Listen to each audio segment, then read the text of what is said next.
Sveiki, Bitplakio kanalo žiūrovai. Ne, jūs nesuklydote, čia tikrai Bitplakio kanalas ir nereikia nieko perjunginėti. Tik šį kartą už kameros ne pats Bitplakis, o jo žiūrovėlis.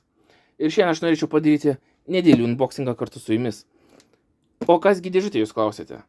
Dėžutėje yra Sega Master System 2 konsolė, kurį įsigijau iš pačio Bitplakio per Vinted platformą. Kadangi kolekcija pasipildė Sego žaidimų, o pačios konsolės neturėjau, šiek tiek paieškojęs Vintede aptikau jos skelbimą ir greit įsigijau tą konsolę. Taigi, gaila, šiek tiek užtruko pats unboxingas, nes buvau išvykęs atostogų, tad atsiprašau Bitplakį. Taigi, skubėkime ir išpakokime. Tad šiek tiek hollywoodinės magijos ir mes pradedam. Taigi, jums buvo tik akimirka, o man ištisos 10 minučių. Nes filmuoti video nėra taip lengva, kaip atrodo iš pirmo žvilgsnio. Taigi, turime atidarytą dėžutę. O viduje mes matome, oh my god, čia juk Sega stikeriai.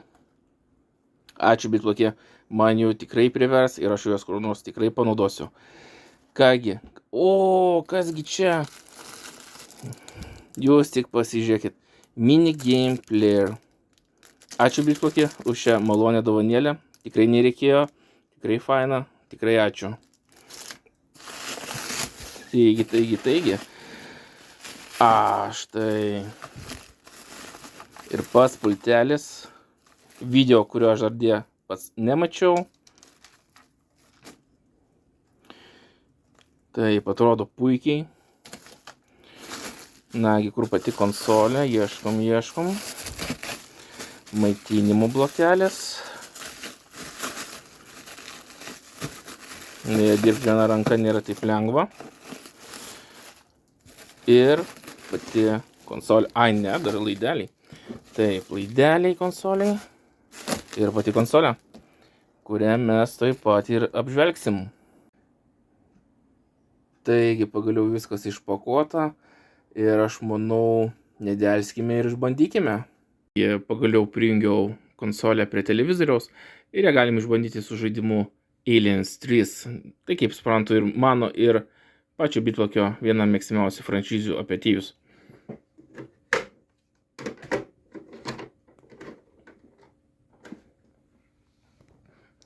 Na, matome puikiai Segos ženklą, Segos logotipą ir išbandysime, kaip veikia pultelis. Na, štai Alien 3 logotipas, pradėkim žaidimą.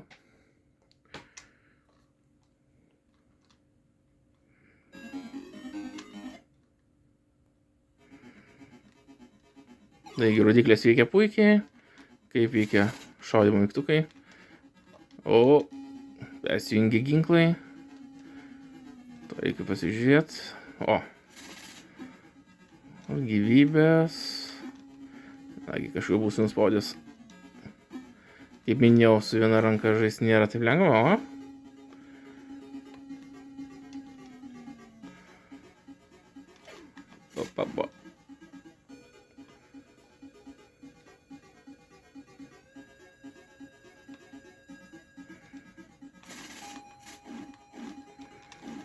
pavyko. Taigi, ką norėčiau pasakyti, kad Bitplakis tikrai patvirtino savo auksarankio vardą ir tikrai rekomenduoju įsigyti šio konsolių bei kitų priedų jom, nes jis tikrai gerai išmano savo darbą. Ir iki kito susimatymo Bitplakio kanale. Iki.